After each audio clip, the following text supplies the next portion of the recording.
ایک چھوٹا سا پودا تھا تو جامعہ جو اخلاص سے اب تناوت اتباع شریعت کے اعتبار سے ڈھالیں گے اور اپنی زندگی میں اللہ کے احکام اور نبی کریم صلی اللہ علیہ وسلم کے احکامات پر عمل پیرا ہونے کی کوشش کریں گے تو ہی دنیا اور آخرت کی ہمارے لیے اس میں بھلائی ہے۔ جو شخص دین اسلام سے ہٹ کر کسی اور دین پر کسی اور جو ہے راہ پر چلے گا تو دنیا اور آخرت دونوں جگہ میں جو ہے خسارہ اٹھائے گا۔ اللہ کے رسول صلی اللہ علیہ وسلم نے صحابہ کرام کے اندر محنت کر کے اس بات کو پیدا فرمایا تھا کہ وہ اللہ اور اس کے رسول کے حکم کے آگے اپنی تمام خواہشات اپنی تمام ضروریات کو پس پشت ڈال دیتے۔ آج جو ہے ہمارے مسلم معاشرے کا حال یہ ہے کہ ہر کوئی جو ہے اپنی منمانی زندگی گزارنا چاہ رہا ہے۔ لوگ خواہشات نفسانی کے پیچھے پڑے ہوئے ہیں۔ اتباع شریعت اور اتباع سنت اس سے لوگ کوسوں دور ہوتے جا رہے ہیں۔ اللہ کے ایک ایک حکم اور ایک ایک جو ہے نبی کریم صلی اللہ علیہ وسلم کی سنتوں میں کئی حکمتوں میں مصلحتیں چھپی ہوئی ہیں، پوشیدہ ہیں، اور انسان جو ہے اگر اللہ اور اس کے رسول کے احکامات پر عمل کر لیں تو اس کی دنیا بھی بن جائے اور آخرت بھی بن جائے۔ لیکن انسان کا حال یہ ہے کہ اس کا نفس جو اسے کہتا ہے انسان اس کے تابع ہو کر رہ گیا ہے،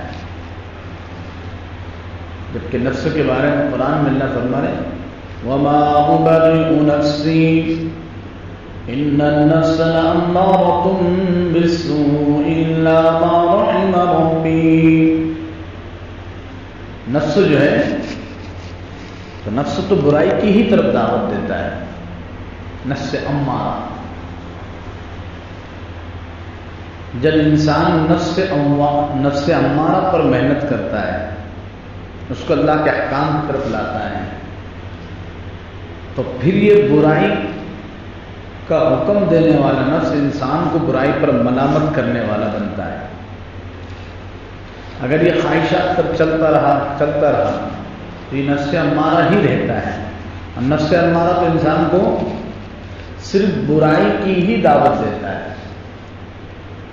لیکن انسان اللہ کے حکموں کو پڑھیں، اس کو سمجھیں، اتباع شریعت کی کوشش کرے تو پھر اس کا نفس اللہ کے احکام کی طرف مائل ہوتا ہے۔ اپنے آپ کی اصلاح کرے، اپنے دل کو اللہ کے احکام کی طرف ڈھالے تو پھر اس کا نفس اندر سے اسے ملامت کرتا ہے برائی کے کام پر۔ ارے تو کیا کر رہا ہے؟ تجھے کوئی دیکھ رہا ہے یا نہیں دیکھ رہا ہے، کوئی حرج نہیں، لیکن تیرا رب تو تجھے دیکھ رہا ہے کہ تو ملاوٹ کر رہا ہے، تو جھوٹ بول رہا ہے، تو لوگوں کو دھوکہ دے رہا ہے، تو اس کا نفس اسے جھنجھوڑتا ہے۔ یہ جو نفس اس کو اندر سے جھنجھوڑتا ہے اس کو کہتے ہیں نفس لوامہ۔ لا اقسم بیوم القیامہ ولا اقسم بالنفس اللوامہ۔ پھر نفس لوامہ جب انسان اور اس میں عبادات میں اللہ کی طاعت اور اطاعت اور فرما برداری میں آگے بڑھتا ہے، پھر ایک وقت آتا ہے کہ یہ نفس مطمئنہ بنتا ہے۔ کیا بنتا ہے؟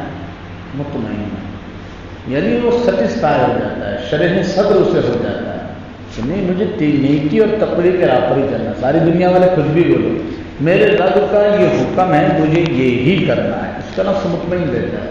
ساری دنیا سے کیا بولتی ہے؟ بیوقوف ہے، پاگل ہے۔ وہ بولتا ہے مجھے کوئی پرواہ نہیں، میں مطمئن ہوں، میں سیٹسفائی ہوں، مجھے شرح صدر ہے، میں اسی پر عمل کروں گا، میں اسی طریقے سے زندگی بتاؤں گا، میں اپنے دینی اور دنیاوی معاملات، میں اپنے خوشی اور غم کے موقع پر، خوشی کا فنکشن اور غم کا موقع، دونوں موقع پر اللہ کے حکم کو پورا کروں گا، مجھے دنیا والوں کی کوئی پرواہ نہیں۔ تو پھر اس کا نفس کیا بن جاتا ہے؟ نفس مطمئنہ. اور پھر اللہ کو کون سا نفس مطلوب ہے؟ نفس مطمئنہ. اسی پر اللہ قرآن میں کہہ رہے ہیں یا ایتھا النفس المطمئنہ. فرشتوں کی طرف سے اعلان ہوگا، خدا کی جانب سے اعلان کرایا گیا، اے نفس مطمئنہ ارجعی الی ربک راضیۃ مرضیہ. لوٹ جا اپنے پروردگار کی طرف، کیسا؟ راضیۃ مرضیہ، کہ تو بھی رب سے راضی اور رب بھی تجھ سے راضی. ایک انسان ہے، کیا مطلب؟ ایک انسان ہے جسے دنیا کی ساری نعمتیں ملی ہوئی، وہ بہت خوش، اللہ کا شکر ہے یار، میرے کو تو بہت کچھ دیا ہے، مزے میں زندگی گزر رہی. لیکن کیا اس کے مزے کی زندگی یہ تو گزر رہی اس کے اعتبار سے، لیکن کیا اس کی اس زندگی سے، جس طریقے سے یہ زندگی گزار رہا ہے، اس کا رب اس سے راضی ہے؟ ایک انسان ہے جسے اللہ نے خوب مال دولت ثروت سے نوازا ہے، گاڑی بنگلہ ہے، جائیداد ہے، پراپرٹیاں ہیں، کسی چیز کی کوئی کمی نہیں. گھر میں مختلف قسم کے پھل فروٹ، ڈرائی فروٹ، مختلف قسم کے جو ہے میوے، اور عالیشان گدے، پنکھے، ایسیاں، اور بیڈ روم، اور جو ہے عالیشان بنگلہ ہیں، 1 سے 2 گاڑیاں ہیں، سب کچھ ہیں. اور یہ کیا سمجھ رہا ہے؟ میرے کو تو میرے رب کا دیا ہوا سب کچھ ہے. لیکن سب کچھ ہونے کے باوجود کیا رب آپ کا ان تمہاری نعمتوں کے ساتھ تم سے راضی ہیں؟ اگر راضی تب تو یہ نعمتیں بہت اچھی ہیں، لیکن ان نعمتوں اور آسائشوں کے ساتھ وہ رب ناراض ہے تو کوئی فائدہ نہیں. یہ دھوکہ ہے تمہیں دل کے لیے. مطلب کہ اللہ نے یہ چیزیں دیکھ کر تمہیں آزمائش میں مبتلا کر دیا. کیا کر دیا؟ اسی کو اللہ نے قرآن میں کہا انما اموالکم واولادکم فتنہ، کہ بے شک تمہارے اموال اور تمہاری اولادیں کیا ہے؟ فتنہ. کیا ہے؟ فتنہ سے مطلب وہ فتنہ نہیں، آزمائش. کیا ہے؟ آزمائش. کہ اللہ تعالیٰ مال اور اولاد کے ذریعے سے انسان کا امتحان لیتے ہیں، اس کی آزمائش کرتے ہیں. کہ دولت کے چکر میں یا دولت کے مل جانے کے بعد یہ اپنے رب کو بھول جاتا ہے یا اپنے رب کو یاد رکھتا ہے، اس دولت کا صحیح استعمال کرتا ہے، یا یہ کہ اس کا مس یوز کرتا ہے، یا کہ صرف گن گن کر رکھتا ہے. بطور خاص مال تو گن گن کر رکھنے والے اور سیونگ کرنے والوں کو تو بڑی خطرناک وعید آئی ہے، جس کو قرآن میں اللہ کہہ رہے ہیں وَيْلٌ لِّكُلِّ هُمَزَةٍ لُّمَزَةٍ الَّذِي جَمَعَ مَالًا وَعَدَّدَهُ. بڑی ہلاکت و بربادی ہے. ہمزۃ اللمزہ کون؟ الذی وہ جمع مالا وعددا، جو مال کو جمع کرتا ہے، وعددا اور اس کو گن گن کر رکھتا ہے. کیا کرتا ہے؟ بعض لوگوں کی عادت ہوتی نا، روزانہ اپنے پیسے کو دیکھتے ہیں، تجر کلی ہاں ہے کہ برابر ہے، دیکھیں گے، گن کے رکھیں گے، برابر حساب لگائیں گے، اس مہینے کتنا ہوا، یہ ہوگا، اس کی سیونگ ہوگی، اپنا کتنا بن رہا ہے، اس پہ انٹرسٹ کتنا بن رہا ہے، یہ ہو رہا ہے. بس گن گن کے پیچھے پڑو، کیونکہ پیسہ ہے تو سب کچھ ہے. پیسہ پہ تماشا ہے، پیسہ ہی سب کچھ نہیں ہے، دولت ہی سب کچھ نہیں ہے. لیکن آج انسان کیا ساری دنیا میں جو معاملات کا جو کھیل جو چل رہا ہے نا، ساری لڑائی جھگڑوں کی جو فساد ہے، یہ 2 چیزیں ہیں، پیسہ، دولت اور عورت. دولت اور عورت، اس کو فارسی میں کہتے ہیں زن اور زر. سارا جھگڑے کی جو فساد کی جو جڑ ہے ساری دنیا میں، وہ کیا کی ہیں؟ زن اور زر، پیسہ اور عورت. اس کی یہ سب کچھ جو ہے فساد کی جڑ ہے، اور آج دنیا اسی کے پیچھے بھاگ رہی ہے. کوئی عورت کو استعمال کر کے جو ہے دنیا کما رہا ہے، تو کوئی کیا کر رہا ہے. بہرحال اللہ تبارک و تعالیٰ نے اگر قیامت کا دار و مدار دولت، پیسہ، عہدہ، منصب اور حکومت اگر قرار دیا ہوتا تو دنیا میں بہت زیادہ مال دولت اور ہیرے جواہرات، سونے چاندی کے رکھنے والے لوگ آئے. لیکن ان کی زندگیوں کو اٹھا کر دیکھ لو، ان کا کیا حشر ہوا، کیا ان کی دولتیں ان کے کام آئیں؟ ہرگز نہیں. سکندر جب اس دنیا سے گئے تو کیسے گیا؟ دونوں ہاتھ باہر رکھنے کے لیے کہا کہ جنازے سے میرے دونوں ہاتھ باہر رکھنا، تاکہ دنیا والوں کو پتہ چلے کہ پوری دنیا پر جو حکومت کرنے والا ہے جب وہ مر رہا ہے تو اپنے ساتھ کیا لے جا رہا ہے؟ کچھ نہیں، اس کے دونوں ہاتھ خالی، اور کفن بھی ایسا جس میں کوئی جیب نہیں ہوتا ہے. انسان کا آخری لباس بھی جو ہے وہ کیسا ہے؟ تم نے دیکھے کہ کفن میں جیب مرحوم مر رہے تو ان کا جو ہے سونے چاندی انگوٹھی ان کی جیب میں ڈال دے رہے ہیں، چیک کاپی ہے، چیک بک ہے، ان کے ساتھ جو وہاں کام آئے گا. کچھ نہیں، سلا ہوا کپڑا بھی نہیں، کچھ نہیں. انسان ویسے ہی کفن کے اندر لپیٹ کے دفنا دیا جاتا ہے. کوئی جلاتا ہے تو کوئی منو مٹی تلے جو ہے دبا دیتا ہے. کوئی نہیں کہتا ہو ذرا حساب سے بھائی مٹی مت ڈالو ان کے اوپر، بڑے علامہ ہیں، بڑا کلیکٹر ہیں، بڑا آفیسر تھا اور بڑے ٹھاٹ باٹ تھے، سب مٹی ڈالتے ہیں. کوئی پرواہ نہیں کرتا ہے کہ بڑا پتھر گر رہا ہے کہ چھوٹا پتھر گر رہا ہے، کوئی پرواہ نہیں. چند دنوں تک انسان آتے ہیں، چاہنے والے آتے ہیں، روتے ہیں، اس کے بعد سب اپنے اپنے کاموں میں مگن ہو جاتے ہیں. اور انسان کو جو ہے ہر چیز عبرت دیتی ہیں موقع موقع پر. انسان کی اصل کیا ہے؟ انسان کی حقیقت کچھ نہیں ہے، اور انسان جو ہے صرف اور صرف اپنی خواہشات کے پیچھے جو ہے لگ کر دنیا کی محبت میں پھنسا جاتا ہے، جس کو اللہ قرآن میں کہتے ہیں وَمَا هَٰذِهِ الْحَيَاةُ الدُّنْيَا إِلَّا مَتَاعُ الْغُرُورِ. وَمَا هَٰذِهِ الْحَيَاةُ الدُّنْيَا، قرآن کا انداز دیکھیے کتنا پیارا ہے. اللہ کہتے ہیں وَمَا هَٰذِهِ الْحَيَاةُ الدُّنْيَا، دنیا کی زندگانی کیا ہے؟ اللہ خود پوچھ رہے وَمَا هَٰذِهِ الْحَيَاةُ الدُّنْيَا، دنیا کی زندگانی کیا ہے؟ پھر لفظ حصر لا کر الا متاع الغرور، دنیا کی زندگانی کچھ نہیں سوائے دھوکے کے، سب دھوکہ ہی دھوکہ ہے. یہ جو کچھ مجھے اور آپ کو نظر آ رہا ہے نا، یہ سب دھوکہ ہے. کیا ہے؟ دھوکہ ہے. اللہ قرآن کریم میں عجیب عجیب انداز سے، کہیں مثالوں سے، کہیں جو ہے قصص سے، واقعات سے، اور کہیں آخرت کی دائمی چیزوں سے انسان کو سمجھاتے ہیں کہ انسان تو سمجھ جا. لیکن ایک انسان ہے کہ اللہ نے اتنی بہترین، اتنی عظیم الشان اور اتنی انقلابی دلوں میں تبدیلی لانے والی کتاب اسے عطا کی، لیکن انسان ہے کہ اس کو پڑھنے کی فرصت نہیں. ایک انسان ہے، وہ کسی بیماری سے جوجھ رہا ہے، وہ کسی بیماری سے لڑ رہا ہے. اسے پتہ چل جائے، کوئی کہے کہ ارے ایک حکیم ہے، ایک طبیب، ایک ڈاکٹر ہے، 101% علاج ہے اس کے پاس، اور علاج نہ ہو تو پیسے واپس، علاج نہ ہو تو پیسے واپس. کیسی کیوں بیماری ہے؟ تو انسان کیا کرے گا؟ جائے گا کہ نہیں جائے گا؟ بولے نا چلو اب اتنی جگہ سب ڈال دیے، ایک بار اس کے پاس بھی چلے جائے گا. انسان کو جب پتہ چل جائے کہ بھائی میری بیماری کا علاج کہاں پر ہے، فلاں جگہ 101% ہے، تو انسان وہاں کے چکر کاٹتا ہے، اپائنٹمنٹ لیتا ہے، وقت سے پہلے آ کر بیٹھتا ہے، اپنے نمبر سے پہلے اس کا ویٹ کرتا ہے اور اپنا مرض اسے بتاتا ہے. انسان اپنی جسمانی بیماریوں سے لڑ رہا ہے اور پریشان ہے، لیکن اس سے بڑی بڑی خطرناک بیماریاں. ایک انسان، اس کا ہاتھ بالکل برابر ہے، اس کا دل برابر ہے، ساری نسیں اپنی جگہ کام کر رہی ہیں، لیکن کیا ہے؟ اس دل میں سکون نہیں ہے. کیا نہیں ہے؟ رگیں تو سارا کام کر رہی ہیں لیکن سکون نہیں ہے. دل و دماغ کی ساری نسیں اپنا خون کا جو ہے جو رفتار ہونی چاہیے برابر چل رہی ہے، لیکن دل و دماغ کو سکون نہیں ہے. آنکھیں دیکھ رہی سب برابر، لیکن آنکھوں کو نیند نہیں ہے. پیر چلتے ہیں، سب کچھ ہیں، لیکن کیا ہے؟ راحت نصیب نہیں ہے.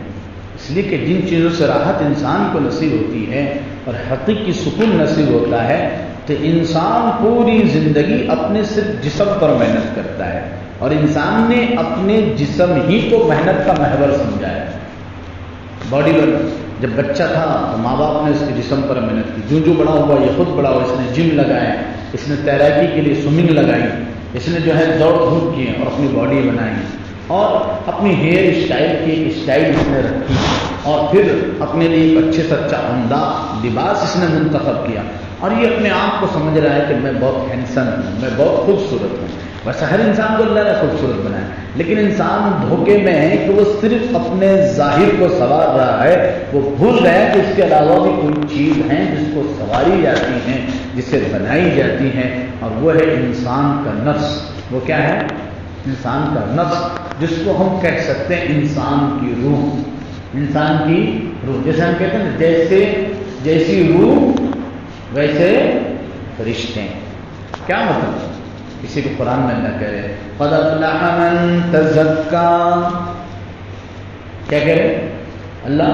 قد افلح من تزکا، فلاح پا گیا، کامیاب ہو گیا، ترقی مل گئی اس شخص کو جس نے اپنا تزکیہ کیا. کیا کیا؟ اللہ نے یہ نہیں کہا کہ کامیاب ہو گیا وہ جس نے باڈی بنا لیا، کامیاب ہو گیا وہ جس نے اپنی صحت تندرستی بنا لی. قد افلح من تزکا، اپنا تزکیہ کیا، اپنی اصلاح. تزکیہ کسے کہتے ہیں؟ زکا یزکی کے معنی میل کچیل دور کرنا، صاف کرنا، اسی سے زکات ہے. زکات کو زکات بھی اس لیے کہتے ہیں کہ بھئی زکات نکال دینے کے بعد مال مکمل طور سے طیب ہو جاتا ہے. اس کا مطلب یہ نہیں کہ اس سے پہلے وہ مال حرام ہے آپ کے لیے، لیکن بالکل زکا یزکی یعنی اس کے اندر جو ہے نفاست آ جاتی ہے، اس میں پاکیزگی آ جاتی ہے، وہ طیب ہو جاتا ہے. تو ایسے ہی مال کے میل کو دور کرنے کے لیے جیسے زکات ہوتی ہے، ایسے ہی انسان کی نفس کی اصلاح کے لیے اس کو کہتے ہیں تزکیہ نفس. تزکیہ نفس. جیسے انسان جسمانی بیماریوں کا مریض ہوتا ہے، شوگر ہے، بی پی ہے، ہارٹ کی شکایت ہے، ہاتھ پاؤں درد ہے، اسی طرح سے سر کا چکرانا ہے اور بے چینی کی کیفیت کا ہونا ہے، گھبراہٹ کا ہونا ہے، اسی طرح سے جو ہے مرگی کا دورہ پڑنا، اور بہرحال جو بھی جتنی بھی بیماریاں آج کل جتنے، یہ سب جسمانی بیماریاں. ایسے ہی انسان کا جسم اندرونی طور سے روحانی بیماریوں سے لڑتا ہے. لیکن یہ مرض ایسے ہوتے ہیں کہ انسان کو اس مرض کی تشخیص نہیں ہوتی ہے. اس مرض کی تشخیص تو اس کے ماہر کے پاس تمہیں جانا ہے. مثال کے طور پہ آپ کو ہارٹ کی شکایت ہے تو آپ کس کے پاس جائیں گے؟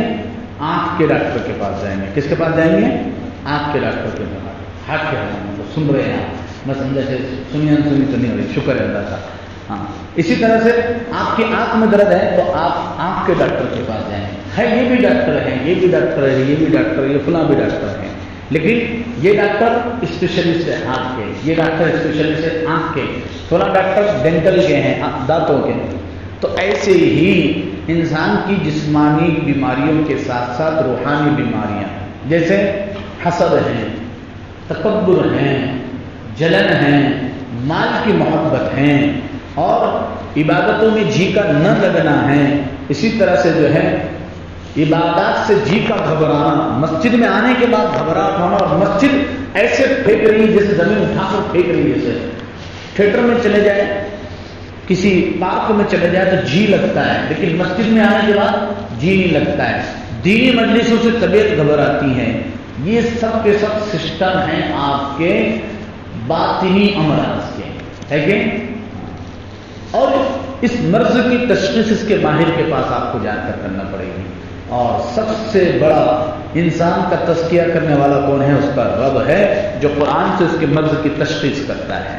اور پھر اس قرآن کے ماہرین، اس کے جاننے والے پھر آپ کو بتاتے ہیں دیکھو آپ کے اندر یہ بیماری ہے، آپ کو چاہیے کہ اس کی اصلاح کریں. اور اسی کو اللہ قرآن میں کہہ رہے ہیں کہ اللہ کے نزدیک کون لوگ کامیاب ہو جائیں گے؟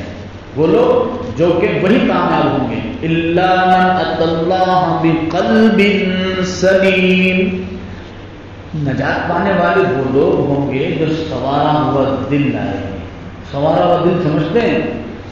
وہ دل نہیں جو آپ بنا لیتے ہیں، بیچ میں I love you لکھ دیتے ہیں اور ادھر سے چیز ادھر نکالتے اور پتہ نہیں کیا کیا کرتے ہیں نا نوجوان. وہ دل نہیں. سوارا ہوا دل وہ دل ہے جس دل میں اللہ کی محبت ہو. سوارا ہوا دل وہ ہے جس دل میں آخرت کی محبت ہو، اپنے رب سے ملاقات کا شوق ہو، نبی سے دیدار کی جو ہے عشق کی چنگاری اس کے اندر لگی ہوئی ہو، اور سنتوں سے محبت ہو، نبی کا حلیہ اپنانے کا ذوق ہو. آج انسان ہے نا، میں اس کا بہت فین ہوں. انسان سر میں آپ کا بہت فین ہوں. فین بننا ہے کسی کے تو دیکھو قرآن کہہ رہا ہے بنو تو کس کے بنو؟ قرآن میں اللہ کہہ رہے ہیں لَقَدْ كَانَ لَكُمْ فِي رَسُولِ اللَّهِ أُسْوَةٌ حَسَنَةٌ. انسان فین کس کا بنتا ہے؟ کہ کسی شخص میں کوئی چیز دیکھتا ہے، یہ چیز اس کے اندر اپنے دل کو لگتی ہوئی، یہ چیز اپنے کو پسند ہے تو انسان اس کا فین ہو جاتا ہے. کسی کی ہیئر اسٹائل میں دیکھ کر اس کا فین ہوتا ہے، تو کوئی کسی کی باڈی کے دیکھ کر اس کا فین ہوتا ہے، کوئی کسی کی اسٹائل سے اور کوئی کسی کے کس انداز سے ہوتا ہے. تو کسی چیز کو آئیڈیل بنا کر اس کو آئیڈیل اور نمونہ بنا کر انسان اس کا فین ہو جاتا ہے اور اس کو نقش قدم پر چلنا چاہتا ہے. اگر تمہیں کسی کو اپنا آئیڈیل اور نمونہ بنانا ہے تو قرآن کہہ رہا ہے لقد کان لکم فی رسول اللہ اسوۃ حسنہ. نبی کریم صلی اللہ علیہ وسلم کی زندگی تمہارے لیے سب سے بہترین نمونہ ہے. آئیڈیل اور نمونہ بنانا ہے اور کسی کے تمہیں فین بننا ہے تو نبی کریم صلی اللہ علیہ وسلم کے فین بننا. اب آپ کہیں گے ہاں بھی نبی کے فین ہیں, ہم نے کب کہا؟ نبی کی شان میں ہم گستاخی برداشت نہیں کر سکتے.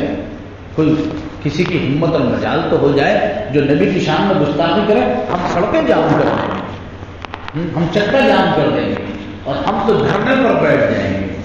اوہ اچھا اچھا اچھا تم اتنے فین ہو, اچھا وہ دکھتے کیسے تھے, اچھا اچھا ان کا چہرہ کیسا تھا, وہ لباس کیسے تھے, یار وہ تو پتہ نہیں ہے, وہ تو دیکھنا پڑے گا, وہ تو معلوم کرنا پڑے گا. اچھا یہ جو تم نے ہیئر اسٹائل اپنائی یہ کس کی ہے, یہ تو اچھا اچھا تو تم ان کے فین ہو, صرف نام کے فین ہو, تم ان کے تو عاشق جو ہے صرف نام کے ہیں, کام کے نہیں. صحابہ کرام کی زندگی دیکھیے کیسی تھی. اللہ کے رسول صلی اللہ علیہ وسلم سے محبت کا عالم میں بتلاتا ہوں, اس کی چند جھلکیاں سنیے.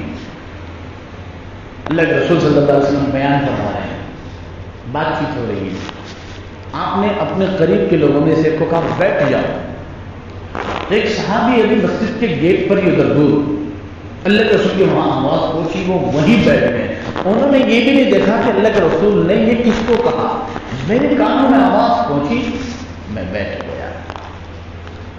صحابہ کرام دیکھا کہ اللہ کے رسول صلی اللہ علیہ وسلم بیٹھے ہیں, سامنے کے 2 بٹن آپ کے کھلے ہوئے ہیں, پوری زندگی 2 بٹن کھلے ہوئے. میں نے نبی کو جب دیکھا تھا پہلی مرتبہ اس حالت میں, پوری زندگی اسی طرح. دوسرے صحابہ نے دیکھا کہ آپ کو بٹن لگے رہتے ہیں جیسے, انہوں نے اس پر عمل کیا. یعنی آپ کی ایک ایک اداؤں پر عمل بیٹھتے تھے. محبت کا عالم یہ تھا. ابو سفیان رضی اللہ عنہ یہ ابھی اسلام میں داخل نہیں ہوئے تھے, مسلمان نہیں بنے تھے. تو مسلمانوں نے جب اللہ کے رسول صلی اللہ علیہ وسلم کے حکم پر حبشہ ہجرت کی. کہاں ہجرت کی؟ حبشہ. تو یہ پورا وقت جو ہے نجاشی بادشاہ کے پاس گیا, کیا کے لیے؟ تاکہ مسلمانوں کے خلاف اس بادشاہ کو اکسائے اور وہ مجبور ہو جائے کہ حبشہ سے مسلمانوں کو باہر کرے, ہمارے حوالے کر دے. یہ لوگ گئے اور کہا کہ ہمارے مکہ شہر کے کچھ لوگ بددین ہو گئے. کیا ہو گئے؟ بددین. یعنی جو اسلام میں داخل ہو جاتا تھا لوگ اس کو بددین کہتے تھے, یعنی دین سے پھر گئے. تو بڑا منصف مزاج آدمی تھا شاہ نجاشی. اس نے کہا کہ میرے ملک میں اور میری ماتحتی میں جن لوگوں نے پناہ لی ہے, میں یوں ہی بغیر تحقیق کے تھوڑی تمہیں ان کے حوالے کر دوں گا, تمہارے حوالے کر دوں گا, میں تو تحقیق کروں گا. اور جب تحقیق کی, جب پوچھا تو ساری باتیں, تو جب ابو سفیان نے کہا کہ میں نے ان سے زیادہ ان پر مر مٹنے والوں کو کسی کو نہیں دیکھا, کہ بڑے بڑے بادشاہوں کے دربار میں گیا اور بڑی بڑی جگہ پر دیکھا, لیکن جو اصحاب آپ سے محبت کرتے تھے تو میں نے آپ سے زیادہ محبت کرنے والا کسی ایسی جماعت کو نہیں دیکھا. آپ صلی اللہ علیہ وسلم وضو فرما رہے ہیں. صحابہ کا عالم یہ ہوتا تھا کہ وضو کا ایک پانی کا قطرہ نیچے تو گر جائے تب ہاتھ لگا دے, محبت ہے. اور کوئی وہ پانی کا قطرہ اپنے چہرے پر مل رہا ہے, کوئی بدن پر مل رہا ہے. آپ سراپا معطر تھے. جنت کی خوشبوئیں بھی جو ہے آپ کے پسینے سے زیادہ نہیں ہیں. آپ کا پسینہ بھی مشک سے زیادہ خوشبودار تھا. جس رات سے گزر جاتے ہیں اس رات کو پورا مہکا دیتے ہیں. آپ کی پھوٹیاں چھوٹی چھوٹی بچیوں کو بھیجتی, جب آپ آرام فرماتے ہیں تو پسینے کے قطرے وہ بوتلوں میں جمع کرتی اور وہ بوتلیں کپڑوں کے درمیان رکھتی تاکہ کپڑوں میں خوشبو بس جائے. یہ نبی صلی اللہ علیہ وسلم کے یہ حال ہے. اتنا حسین و جمیل, اتنا خوبصورت انسان, آپ سے پہلے کسی دنیا میں کسی ماں نے آپ سے پہلے کسی بچے کو جنم نہیں دیا, اور اب قیامت تک آپ سے جیسے حسین و جمیل دنیا میں نہیں آئے. تو کیوں نہ ہم اس نبی کے جیسے اپنے آپ کو بنا لیں. اللہ کے رسول صلی اللہ علیہ وسلم کی ذات وہ ذات ہیں کہ دنیا کے اندر خدا وحدہ لا شریک لہ کے بعد سب سے زیادہ قابل احترام, قابل عظمت کوئی ہستی ہے تو نبی کریم صلی اللہ علیہ وسلم کی ذات ہے. لیکن آج ہماری محبتوں کا عالم دیکھیں, زندگی کی گھڑیاں گزر رہی ہیں, زندگی کا سیکنڈ کا کاٹا چل رہا ہے, رکنے کا نام نہیں لے رہا ہے. بچپن سے لڑکپن, لڑکپن سے جوانی, نوجوانی سے جوانی میں, جوانی سے بڑھاپا اور بڑھاپے سے انسان ادھیڑ عمر تک چلے جا رہا ہے. لیکن اسے یہ تک پتہ نہیں کہ مجھے پہننا کیا چاہیے تھا, مجھے رہنا کیسے چاہیے تھا، مجھے اپنا حلیہ کس کے جیسے بنانا چاہیے تھا. بس اسے تو فکر ہے اپنے آفس کی، اپنی ملازمت کی، اپنے کاروبار کی، اپنے بینک بیلنس کی اور اپنی دنیا کی. وہ بھول گیا اس بات کو کہ مجھے اس دنیا میں کسی مقصد کے لیے بھیجا گیا ہے. کہ ہم بھول گئے اس وعدے کو جو وعدہ میں نے اور آپ نے عالم ارواح میں اللہ تبارک و تعالیٰ سے کیا تھا. کہ جب اللہ نے پوچھا تھا الستُ بربکم، کیا میں تمہارا رب نہیں ہوں؟ اس وقت سب نے کہا تھا قالوا بلی وربنا، کیوں نہیں، آپ ہی ہمارے پروردگار ہیں. اس پروردگار نے آخر میں جو نبی میرے اور آپ کے درمیان بھیجا، محمد عربی صلی اللہ علیہ وسلم، جن کی زندگی کو اٹھا کر دیکھو تو سوائے آنسو بہنے کے اور کچھ نظر نہیں آتا. جو ہمارے لیے اتنا تڑپا، جو ہمارے لیے اتنا رویا، اور جس نے ہمارے لیے کیا کیا تکلیفیں نہیں بتائی، اس نبی کے نقش قدم پر اور اس کی بتائی تعلیمات پر چلنے کے لیے ہم تیار نہیں. گھنٹوں گھنٹوں اپنے اوقات کو آج ہماری نسلیں اور جوان عملہ جو ہیں یوں ہی روڈ اور چوراہوں پر اور موبائل گیم میں بیٹھے بیٹھے ضائع کرتا ہے. اپنی جوانیوں کو، صحت کو، اور یوں ہی کچھ بھی مختلف قسم کے نقصان دہ چیزیں کھا کر انسان ضائع کر رہا ہے.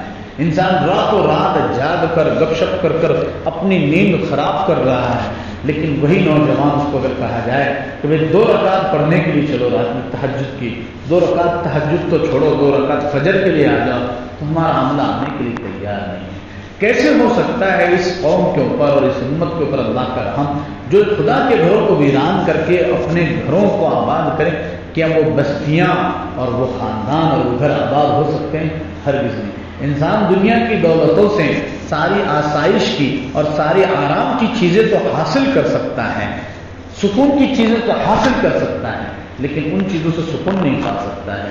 سکون تو اللہ نے اپنے دین میں رکھا ہے، اور اسی کو قرآن میں اللہ نے کہا الذین آمنوا وتطمئن قلوبهم بذکر اللہ الا بذکر اللہ تطمئن القلوب. کوئی سکون پبجی میں دیکھ رہا ہے، کوئی موبائل میں بیٹھے ہوئے گیم میں ڈھونڈ رہا ہے، تو کوئی یوں ہی بس انٹرنیٹ پر چیٹنگ میں لگ کر جو ہے اپنے وقت کو ضائع کر رہا ہے، کوئی تو مختلف اوقات کو ضائع کرنے والی ویڈیوز دیکھ رہا ہے، اور ان ویڈیو میں ایسے فاحش کلمات اور مشرکانہ کلمات پڑے ہوئے جو ہے گانوں کو سن رہا ہے، تو اسے احساس بھی نہیں کہ یہ جو میں گانے سن رہا ہوں یا گنگنا رہا ہوں جو کفر تک انسان کو پہنچا دیتے ہیں. ایگزامپل میں ایک گانا آپ کو جو ہے میں گا دے رہا ہوں، اس کی کلمات میں بتلا رہا ہوں، لیکن بہت اس کا چلن ہے کہ میرا یار ہنس رہا ہے بارش برسائی جائے اے خدا، یعنی کفریہ جملہ ہے کہ کس کو خطاب کر کے جو ہے